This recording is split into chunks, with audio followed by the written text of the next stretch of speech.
Hi everyone, Jai Hind, Jai Bharat, Jai Mata Di. 5 questions with Captain Saurabh Nangia from Dehradun, working with Chevron for the last 19 years. I welcome you, sir, out here. नमस्कार जय माता दी Jai Puneet Mata Di, जी sir. तो sir without wasting any time, my first question sir, brief introduction जो कि मैं चाहता हूँ कि व्यूअर्स को मिले आपके द्वारा. right. My name is Captain Saurabh Nangia. I have been sailing with Chevron Shipping for the past 19 years. Started there with them out in 2004 and rose up through the ranks from a deck cadet to a captain. The journey has been quite exciting. It's been full of challenges, but nothing that couldn't have been overcome with discipline, motivation, and displaying a certain sense of loyalty and trust towards the company that you work with. Thank you, sir. So my second question to you is, what is the biggest challenge that you faced when you started sailing? In my personal opinion, the biggest challenge would be leaving behind my family and friends, sailing in a foreign environment with a crew where hardly anyone was from the same cultural setup, from the same language setup, from the same culinary setup. So essentially not being with your tribe at a very early age. That was the biggest challenge. So it's been 19 years that you've been sailing with Chevron. So what are the things that you liked working in a cultural setup as that of Chevron? So see, first of all, kudos to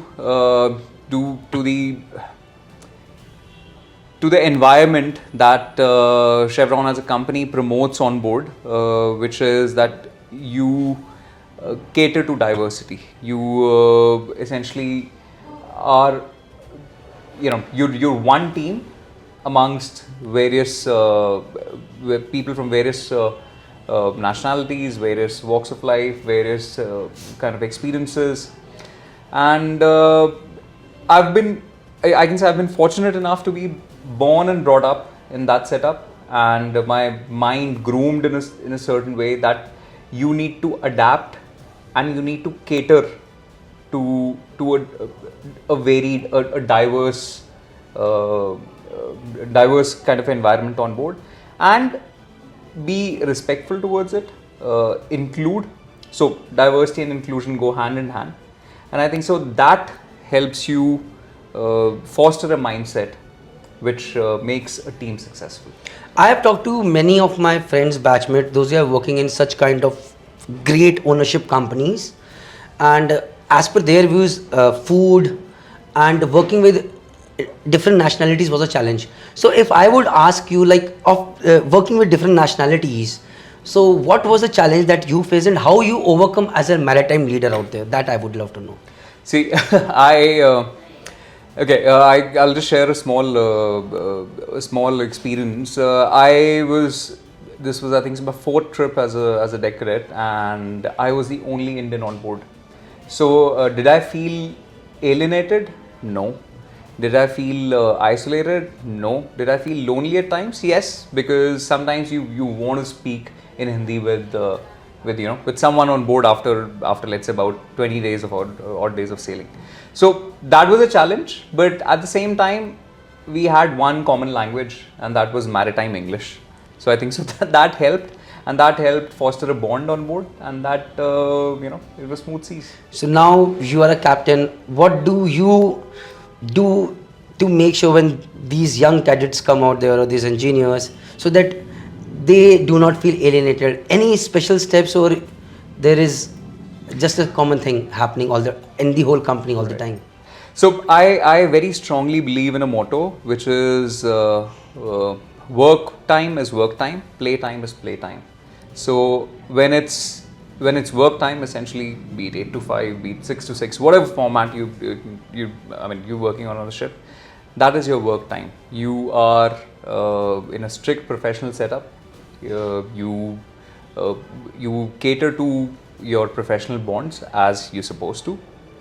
But come meal times, come mess time, come bar time, I am Saurabh, a fellow, could be a cadet, could be a person from the other department, could be a junior engineer, could be a junior officer, could be a senior engineer, could be a senior officer. we are individuals. So I would be Saurabh, you would be Praneeth, and we would be sitting there having a quiet conversation, playing chess, playing darts, sharing life experiences, stories, and that is a no filter zone. Okay. So I think so. This helps foster a strong sense of psychological safety on board, which in turn helps you form a strong team. So that is my personal belief. I always believed it, believed in it coming up through the ranks, and fortunately enough, Jai Mata Di, I'm now at a stage where I can sort of do things or formulate cultures on board which cater to my beliefs. Great. My last question, and we'll end the session. I know you have a very busy schedule, and that is my personal question.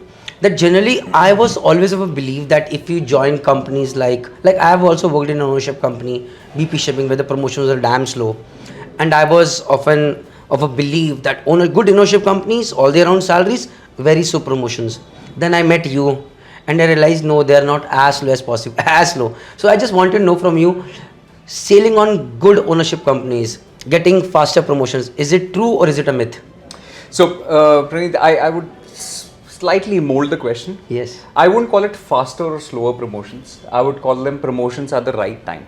Now, there are checks and balances in place to sort of put a person in charge of a particular department or a particular vessel, or essentially there are certain qualities that in my belief ownership format companies are looking at prior to giving you the help. First and foremost, make sure you complete your own requirements, which is getting your licenses, getting the required number of promotables, building a good rapport with the company, understanding and believing in the company policies that you're working with. Okay. The second step is patiently waiting, but at the same time being inquisitive that when am I going to make the jump, right? So that helps. That also keeps the chain of communication alive between you and the home office. That keeps a sense of a different relationship between you and the home office, or ultimately the HR department who's going to decide or push your case. That has helped me. It'd be worthy to say that 4 of us got selected in 2004 out of a total 945 candidates, and 3 of us have been sailing as master mariners since the past 2 years or near. The 4th one is also going to be knocking on the doors very, very soon. So, were we lucky? Certainly yes. Was hard work involved? Certainly yes. Was discipline involved? Certainly yes. Was loyalty involved? 100% yes. And were we fast or slow? I don't think so. We were there at the proper pace. Everything happens in its own due course, but you got to keep putting in your efforts. Sorry, that had to be my last question, but you just put in one thing, and I really need to know, especially for those people who want to join those good shipping companies out there. How do you maintain a good rapport with the company? When you're on ship, say you're a second mate, a third mate, you can make a good rapport with the captain. He can see your work. Maybe chief mate, maybe second engine in the engine side, or a chief engineer. But how do you make a good rapport with the company such that they also see your work, and when the promotion strike, you are there knocking at the right opportunity, you get that promotion? Right. So nothing travels faster than word of mouth. You perform well. You perform well consistently. People have a same general idea, general consensus about you, and that travels at an informal dinner or over an informal drink in the bar with one of your superintendents. A name gets mentioned. You pass on a general statement. That's how reputation travels. So that's how I believe in the long term you build a good reputation, that you consistently deliver good performance. Sorry, I had to end this here, but No, please go this ahead. is important for these kids out there where I feel I am not very clear. Maybe I will not be able to answer those things very well to them later on. So my thing is, nothing travels faster than good word of mouth. Point well taken. Maybe copy and maybe paste it somewhere in my lines as well later on in some of the articles. But putting in consistent efforts, making sure that your hard work is there. But was there anything else involved apart from hard work and inquisitiveness to learn, such that there was a consistent level of positive word of mouth happening all the time? Any other thing that you feel these people need to know? Certainly, discipline, maintaining a good relationship with people on board, understanding their perspective prior to putting your own. So, I mean, you mentioned the word being inquisitive. Being inquisitive helps you listen more and speak less. मैं बहुत उल्टा करता हूँ. Speak So more, listen less. no. I mean, and again, to each his own. Everybody has their own format But I of agree. learning. So my sincere advice to all the young folks joining or willing to join the Merchant Navy is once you've made up your mind,